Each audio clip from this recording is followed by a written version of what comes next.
Hello viewers, welcome back to the Moose Mobile Auto Repair channel, and today we're working on a 2015 Toyota Sienna with the 3.5 liter V6 2GR FE engine.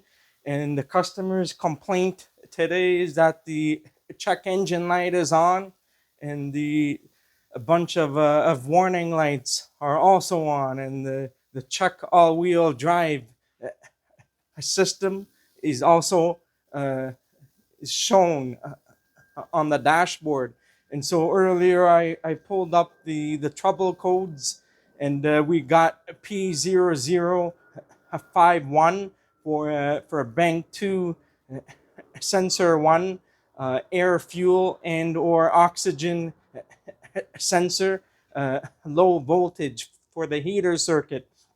So we are going to check that today and see on what's going on, and just go from there. So the bank 2 sensor 1 air fuel sensor, or the upstream sensor, is located over here. It's just uh, under the hood. This is bank 2 in the front, and bank 1 is in the back. So this is the sensor that we are going to be having a look at. Now I already have taken everything apart. It's just this 2 bolts over here to get the air box out of the way. So this comes out, and there's just a couple clips that come off. This one was zip tied, and we also have the original clamp clip for the radiator hose on where the wiring goes for the air fuel sensor. So what we are going to do is to have a look at the pins. I disconnected the connector, so it's no longer connected to the computer of the vehicle. We are just going to check the heater circuit itself. So the connector is a 4-pin connector, so it's a 4-wire sensor. So we are just going to have a look at the resistance values and see if there's any resistance, or if the circuit is open, because more likely than not, if the circuit is open, then we know 100% that the heater circuit is not operating on this sensor. Now on air, fuel, and oxygen sensors, they have a built-in heater circuit so that the sensors can reach operating temperature as quickly as possible to maintain efficiency of the engine. So if the heater circuit is not working, you may see a reduction of efficiency and or performance of the vehicle, especially for the air fuel sensor, because air fuel sensors on vehicles will usually produce a performance issue on these type of sensors. So anyhow, we are just going to check the resistance values of the pins. I'm going to put a screenshot of the pinouts to notify you on which pins to check. So we are going to have it this way, where the connector goes into. So we are looking at it over here this way. So I was just having a look at service information just to see the conditions of this trouble code. I did notice that once I cleared the code, it would just come back almost right away. So here are the possible causes. It says open in air fuel ratio sensor heater, bank 1, 2, sensor 1 circuit, air fuel ratio sensor heater, air fuel fuse, and air fuel HTR relay, and ECM. So these are the possible causes that it could cause this code to trip. So we are just going to have a look at the resistance values. I know I know pretty sure that it's not the fuse or the relay in a majority of cases. So we're just gonna have a look at the sensor first. I don't want to spend all this time in the diagnosis. So usually I like to typically I develop a game plan in my diagnosis, because if you want to check absolutely every single thing for every diagnosis, it's gonna take you a very long time.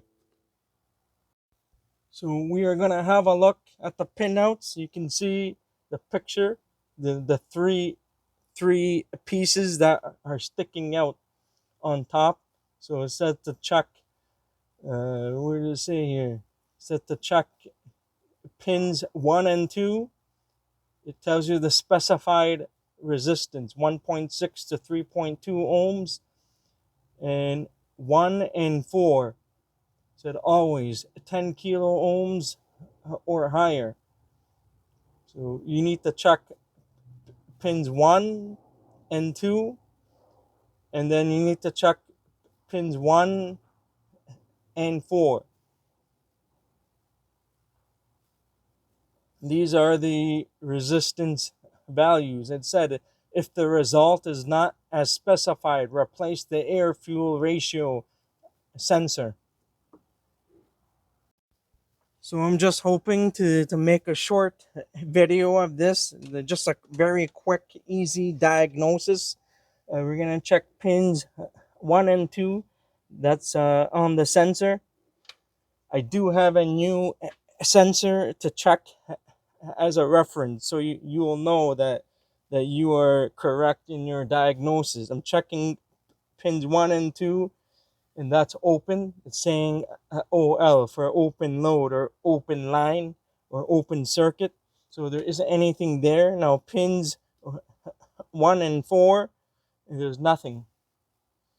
So I know that the heater circuit is defective on this sensor. The heater circuit is not operating on this. So I purchased a new air fuel sensor, part number 24851 by NTK, and for some reason I did replace this sensor last year, and for some reason it's no good now. It's defective, so we are replacing it again.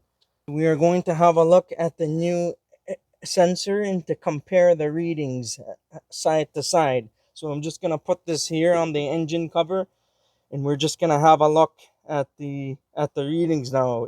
Pin 1 and 2 and pins 1 and 4. We should get some sort of resistance values on the sensor for the heater circuit. So we're going to do pins 1 and 2.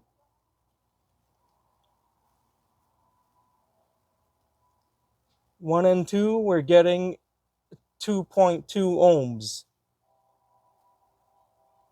2.2 ohms on the new sensor. And pins 1 and 4 says 10 kilo ohms or higher always. It's saying open for some reason. So pins 1 and 2 is 2.2, 2.1 ohms. The other one is not showing up as anything because the resistance value is very big, 10 kilo ohms or higher. So I believe that will produce an open circuit until until the computer energizes that that pin. I'm not sure because I have to check the description and operation on how the circuit works. So anyhow, that's going to be it for the diagnosis. I'm going to put this sensor in. I already have a video of replacing the sensor already. So I will put that link on the screen for you guys to see. And that's going to be it. That's going to conclude our diagnosis. And then later I'm just going to clear the codes.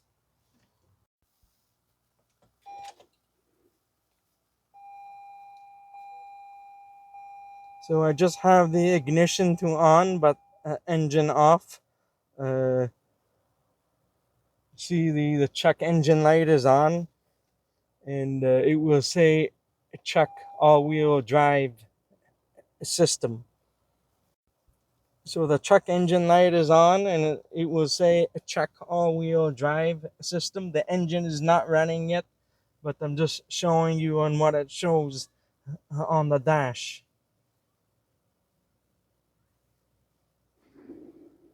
Now, typically, that if you have some sort of reading or resistance value on the pinouts, then most likely that the heater circuit is good. If it's open, then the heater circuit is no good in most cases, unless it's a fuse or something. But I tested the sensor at the connector directly, so I know it's not a fuse or anything like that.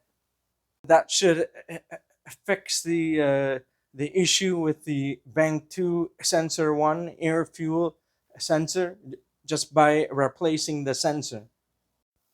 So one other thing that I forgot to mention is that you also want to do a visual inspection on the wiring, just to make sure that there's no like rodent damage or anything uh, like that. So you want to watch out for any damaging for the wiring. Just make sure you do like a visual inspection, see if there's anything obvious, because there are sometimes there could be damage to the wiring and stuff. So you need to watch out for that.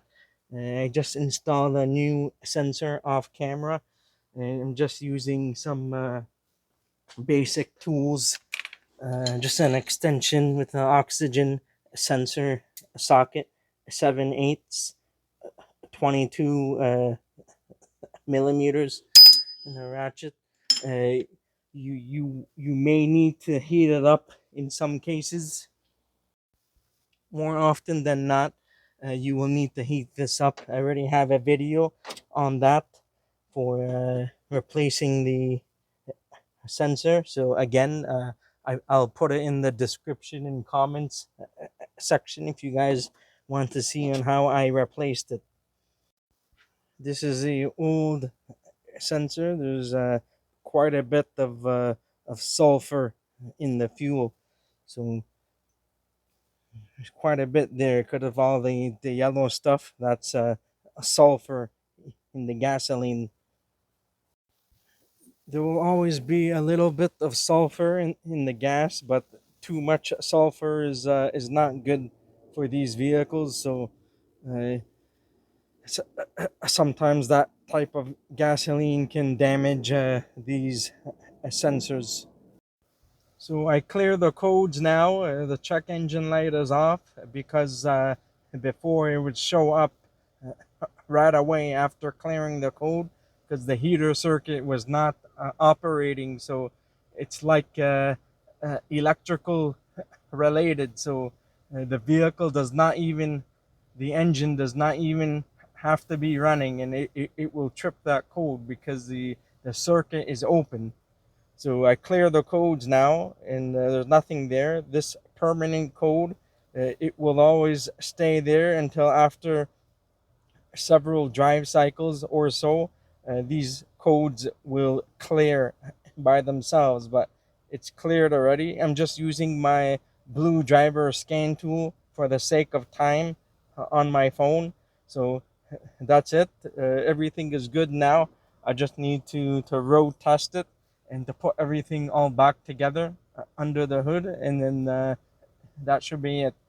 That's it for today. If you enjoyed this video and found it helpful, please don't forget to give it a like, and please consider subscribing to my channel if you're not already a subscriber, and please don't forget to hit that bell notification, and I'll see you guys in the next one. Have a good day and take care.